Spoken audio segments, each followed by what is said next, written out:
sahabat Speak Up Now, selamat datang di Speakabu. Kalian udah pada tahu belum sih apa itu Speakabu? Udah pada tahu belum? Oke, jadi Speakabu adalah salah satu program digital dari Speak Up Now yang tentunya akan membuat teman-teman di rumah semakin semangat menjadi agent of change karena kita dalam program ini menghadirkan tokoh-tokoh inspiratif yang akan semakin memotivasi kalian menjadi agent of change. Oke, pada hari ini kita sudah kedatangan tamu spesial nih tentunya di edisi First Anniversary Speak Up Now. Tapi sebelum itu kenalkan dulu, aku Tiara, aku yang akan membantu kalian dalam beberapa menit ke depan dalam mengulas kisah inspiratif dari tokoh kita hari ini. Tokoh inspiratif kita hari ini datang dari seorang anak petani yang menjadi agen perubahan dalam pendidikan Indonesia. Seorang anak petani ini dulunya sempat putus sekolah, kemudian dititipkan di panti asuhan, namun kini telah menjadi seorang social entrepreneur yang cukup sukses. Oke, please welcome Kak Jemi Ngadiono. Oke, Kak Jeminya sudah masuk nih ya. Halo, halo, selamat Halo. siang semuanya. Selamat bergabung teman-teman di Speak Up Now. Terima kasih sudah mengundang saya di acara ini ya. Iya, selamat datang Kak Jemi di Speak Up Now. Kali ini kita ada di program Speak Up nih. Kak Jemi apa kabar? Keluarga sehat? Ya, baik, keluarga sehat, semuanya sehat dan di pandemi ini juga kita keluarga besar dan sebagainya nggak ada yang terkena dan kami terus jaga kesehatan. Walaupun kita sering kemarin traveling ke Lampung dan sebagainya, cuman memang kita jaga kita rapid juga setiap beberapa minggu kita rapid. Jadi semuanya sih sehat ya. Mudah-mudahan sampai kapan nanti COVID ini masih sampai berhenti, kita masih tetap sehat. Amin. Oke, jadi Mas Jemi, terkait dengan tema kita hari ini yaitu pemuda dan pendidikan. Saya dan aku dan teman-teman Speak Up Now ini, sahabat Speak Up Now, kepo nih tentang berita yang sempat viral waktu itu. Kalau misalnya kita search nih di Google ya tentang Kak Jemi Ngadiono, bahwa Kak Jemi Ngadiono ini adalah anak seorang petani yang sempat putus sekolah dan kemudian sempat dititipkan di panti asuhan. Itu benar nggak sih Kak? Gimana tuh ceritanya? Kok bisa tiba-tiba Kakak dititipkan di panti asuhan? Boleh ceritain sedikit?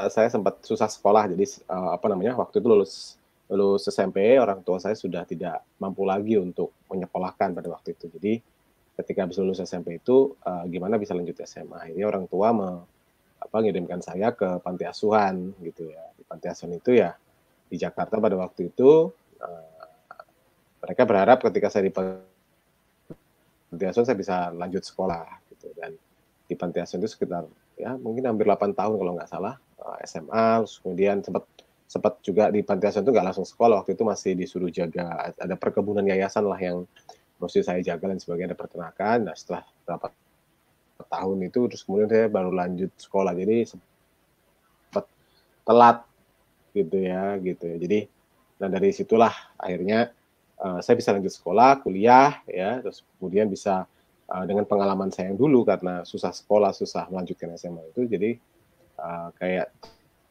tergerak hati saya bagaimana saya bisa membantu. Jadi memang 1000 guru itu dari pengalaman pribadi saya, dari kesulitan pendidikan gitu ya, dari orang tua yang tidak mampu dan sebagainya. Oke. Apa sih yang membuat Kak Jemi waktu itu tidak patah semangat? Kan tentunya di sahabat-sahabat Speak Up Now di seluruh Indonesia ini juga ada yang mengalami pengalaman seperti Kak Jemi ini kan ya, sempat putus sekolah dan mungkin dititipkan di panti asuhan juga. Nah, Kak Jemi waktu itu nggak patah semangat ini karena apa ya? Apa yang membuat Kak Jemi ini terus bangkit dan kemudian kini sudah menjadi social entrepreneur? Ya, memang di masa-masa di masa-masa saya masih SD, SMP gitu, memang saya termasuk siswa pada waktu ranking lah ya, ranking 1, ranking 2, ranking 3 gitu.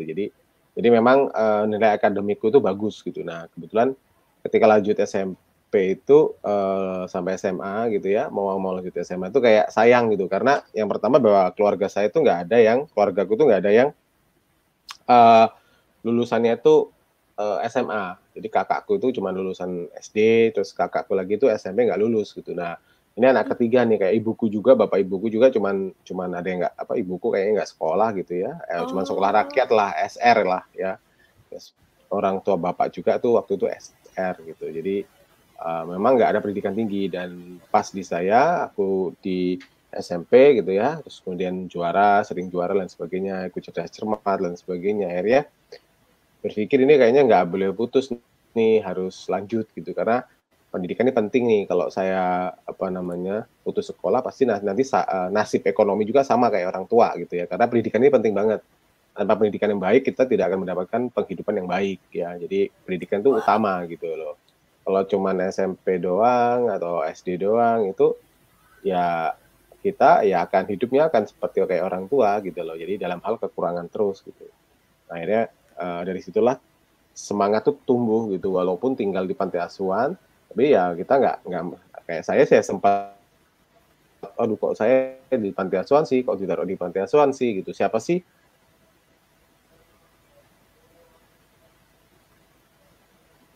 anak yang orang tuanya lengkap sudi gitu ya ditaruh di panti asuhan. Pasti kan orang merasa bahwa tertolak di keluarga, atau ada ya, harus semangat harus ada gitu ya, dan akhirnya bisa sekolah. Itu teman-teman semua yang memang mengikuti acara ini gitu ya, di masa-masa sekarang merasa bahwa udah nyerah dengan pendidikan kita, ya jangan sampai nyerah, karena pendidikan itu penting ya.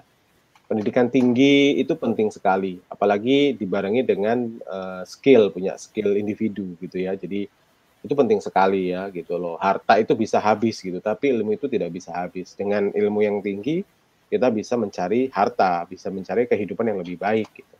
Tapi tanpa kita punya uang, tanpa berilmu juga, ya kita tidak akan menjadi orang yang sukses. Jadi pendidikan harus diutamakan, dan harus tetap semangat untuk tidak putus dalam pendidikan kita.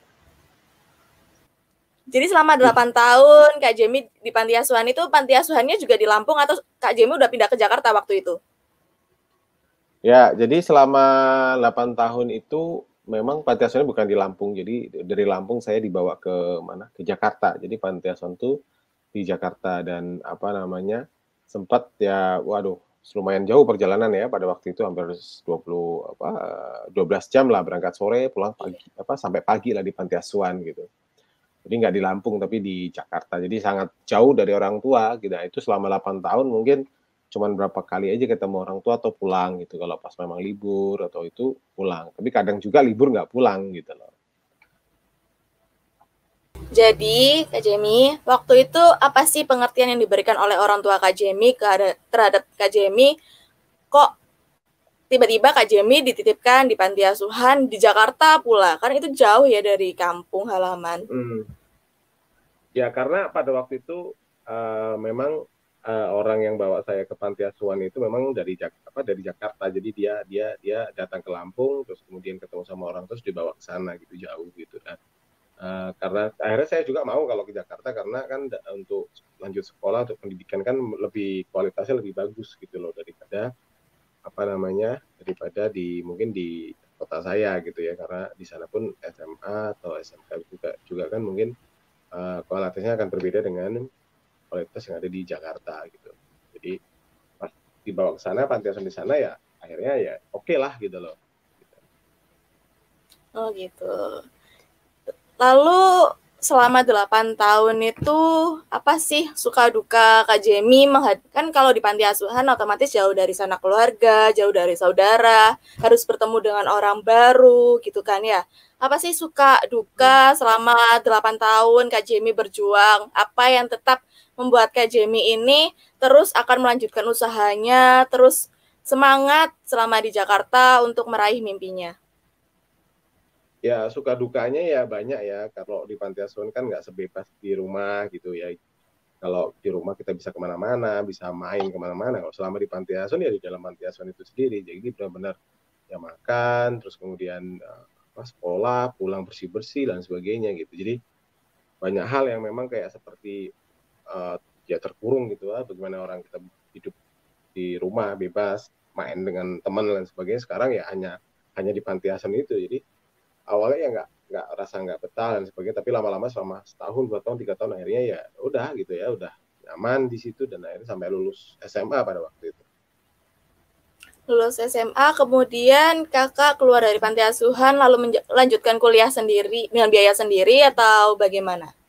Ya Karena saya waktu itu tak keluar dari SMA, akhirnya setelah keluar dari SMA akhirnya lanjutin apa namanya, kita lanjut kuliah sendiri gitu dengan bekerja. Jadi waktu itu aku sambil kerja di salah satu pabrik plastik gitu. Jadi di pabrik plastik itu kerja sampai sore malam, sorenya itu kuliah gitu. Jadi benar-benar kuliah itu dengan biaya sendiri gitu.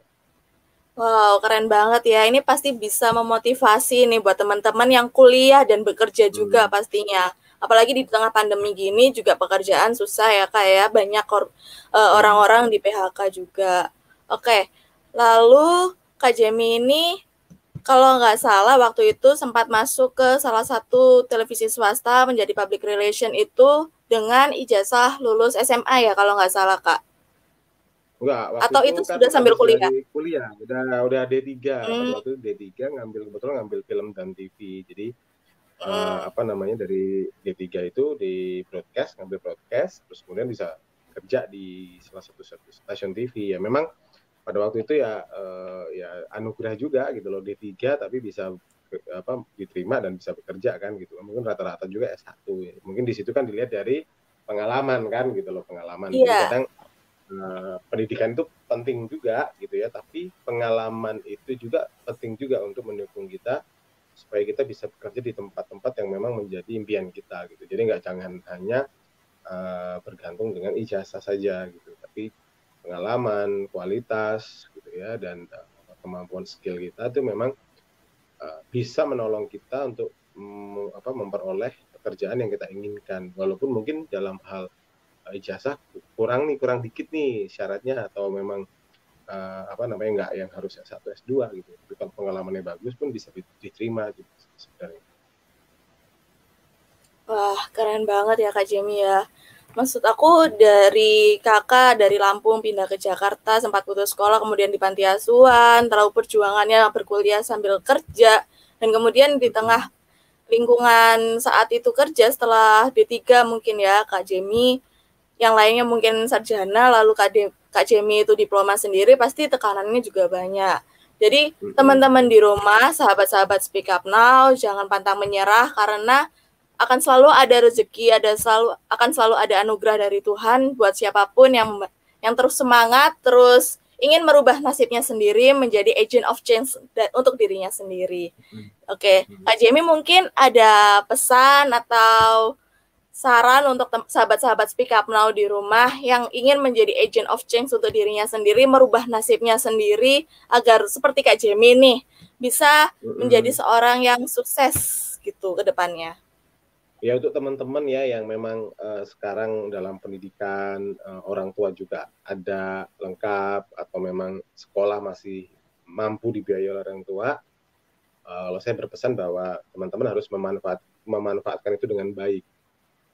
Karena mungkin banyak orang yang tidak seberuntung teman-teman gitu. Nah, ketika ada kesempatan itu, ya kita pengen, saya berharap bahwa teman-teman itu memanfaatkan kesempatan itu dengan baik, dengan lulus kuliah dengan baik gitu ya. Itu yang paling penting. Dari situ dulu lah merubah nasib atau masa depan kita ya dari pendidikan. Nggak ada ujuk-ujuk orang bisa sukses tanpa pendidikan, tuh nggak ada. Makanya penting banget pendidikan untuk merubah gitu. Nah, ketika kita sudah bisa merubah diri kita, baru kita merubah orang-orang di sekitar kita.